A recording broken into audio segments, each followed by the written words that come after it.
Hi folks, Rant and Fury here, or at least I hope it is Rant and Fury. I'm wearing his undershorts.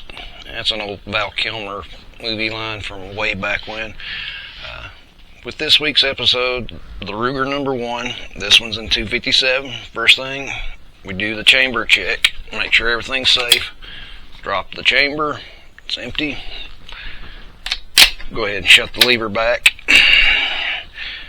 This one, unlike the number 3, has a separate lever from the trigger guard, has a hole in it for the retention latch, and you got to press the catch to open the action up. Aside from that, exact same action. The wood is a different, higher grade. You've got more figure in it. I'm not going to take this side carrier off because I had to put a hole in the fabric for the sling stud to get it back into work. I put this on here for faster follow-up shots. Drop the action, chuck one in. You just got to reach a couple inches versus way down in your pocket. A little more instinctual than that. A little history about the number 1. It was in production from 1967 to 2013. That was full-scale production.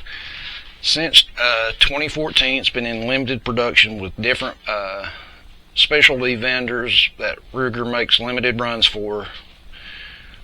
The calibers vary from year to year, I guess. But in the past, it was chambered for the 218B, which was like the 2520 Winchester, neck down to 22 caliber, all the way up to the 416 Rigby and 458 Winchester Magnum. Good Lord, those had to kick somebody's shoulder.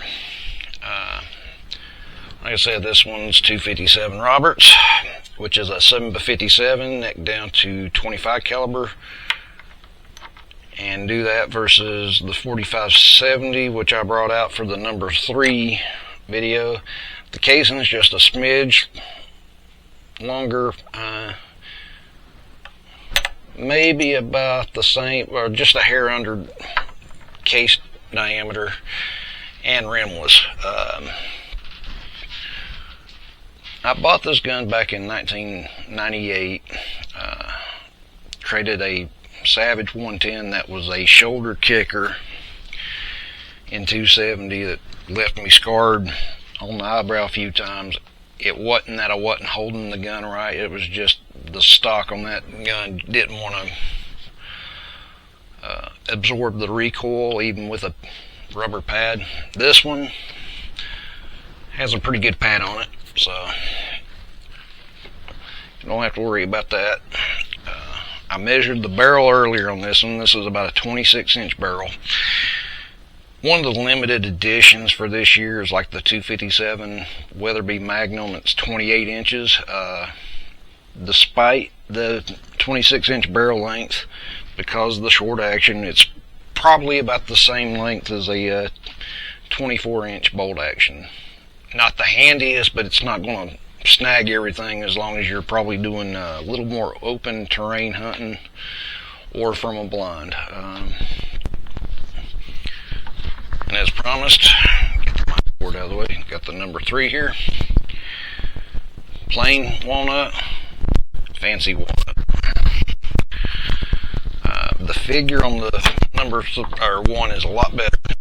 I can't pull this back to show you, but the figure is a lot better. You got a pistol grip with actual checkering versus stippling, which some of the manufacturers did to save money. Either way gives you a good grip. It's just the stippling is pressed in while the checkering's cut. This is a 1B model, which has a conventional style forend on it.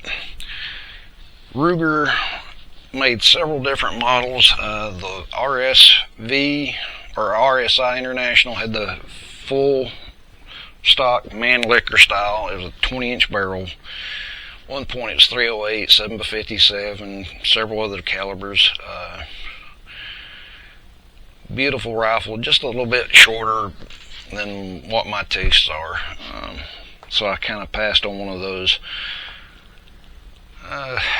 The Ruger scope mounts on this one's the same style as the Model 77s. Instead of a pick rail or weaver base, these use a semicircular cutout to grip the base. Now Ruger's switched to the weaver pick rails on their American series. I checked my 6.5 Creedmoor one earlier. Some notes about this. The bluing, this gun came from the factory like this. The bluing on the main receiver is kind of a purplish color, while the barrel is standard dark blue. I don't know if it's a difference in materials, or maybe it was a different batch of bluing salts. You know, they did the barrels in one batch, did the actions in another, and things didn't come out, but still pretty gun. The 257 Roberts, bit of an oddball because it's the 7x57 neck down to the 25 caliber. In American production these days, you've got the by 51 case length, which is your 308s, 243, 6.5 Creedmoors, which are actually a little shorter. Then you've got your 30-06 and 7mm Remington Magnum actions, which was the previous standard. Now everybody's pushing the short actions like the 308s and the 6.5 Creedmoors left and right, because it's just simpler to standardize on that to keep costs down. Once in a while you'll see a 30-06 on the shelf, but you pretty much have to do some digging anymore. It's like the 30-06, 270, and even the 25-06, which is still fairly popular around here. Might be on the way out as far as manufacturing goes. Ruger, bless their hearts, kept the 257 alive for a lot longer than most other folks. Remington had some guns chambered in the 257 Roberts for a while. Their Model 700 came in the Classic, which was the 1 caliber, special caliber of the year, which was the high grade BDL version. One year it was the 6.5x55, which is same basic case length. Extremely popular, and that was 1994-95. Then you had the 8x57.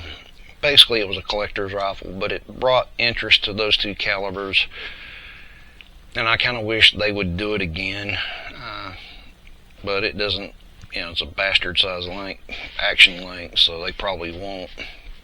Ruger kept it alive for a while. Now they're doing the short and regular length. You could possibly do a long action with the 57, but most people look at it as why bother, because you could do the 25-06, which is like 6mm more case length, and get more velocity out of it. Kind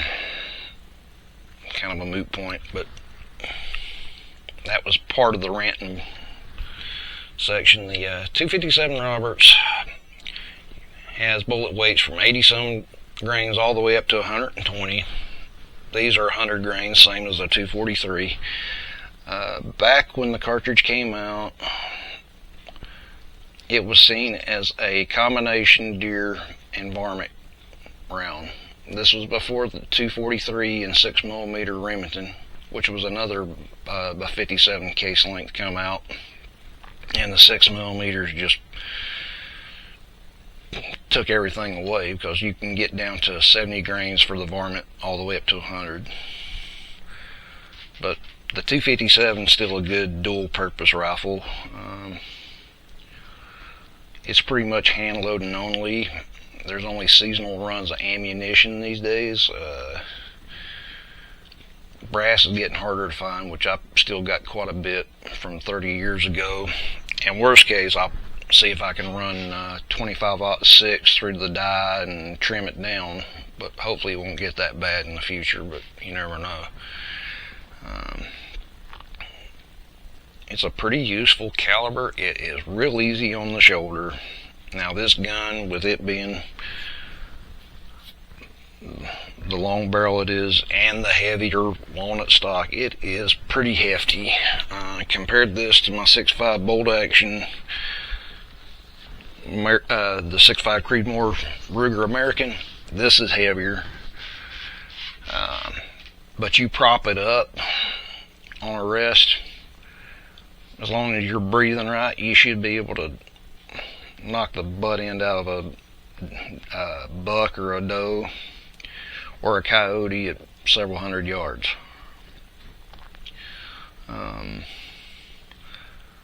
kind of hate they don't make this rifle in full-scale production anymore, but it's kind of like the old Savage 99s, which I'll bring out one day.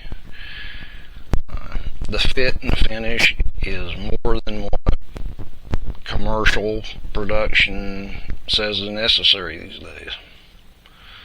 So they try to make up for it with the 6.5 Creedmoor and other hot rod match calibers.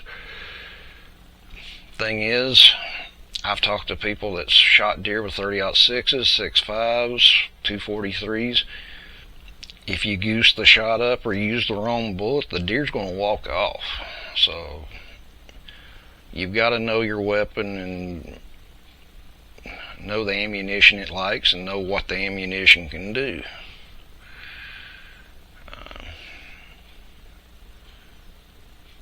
If anything happens to where I can't find ammo for this, I'm not going to rebarrel it. It's going to be a safe queen until the day I die, and whoever I leave it to can decide what to do with it from there. Worst case, rebarrel the sucker, like I'm thinking about doing when I shoot out the number 3 here. I'm going to go back with 223 on it. Person could possibly open this gun up for 25-06 or the 257 accurately improved, which was a little bit different shoulder angle, but we'll still fire this, and once you reload those cases, you'll actually be about on the heels of the 25-06. You could do something like the 6.5 Creedmoor, or you could do something like the 6.5 Swedish Mauser, which would be a easier on the shoulder caliber as well. So many different choices, but this is kind of like, this was my aristocrat rifle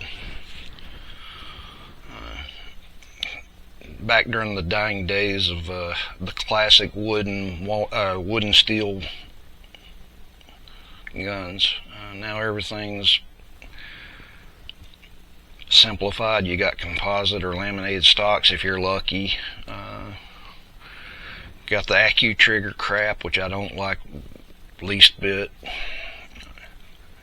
You've got calibers, you know, that does good on the match field and kind of leaves something to be desired in the hunt field, because people try to get match accuracy with the wrong bullets and think you can do it on a deer, and it just ain't happening. But the 257 Roberts, good caliber. I may do my next rants on more of a background to it. I haven't decided yet, but stay safe and take care, folks. Catch you next.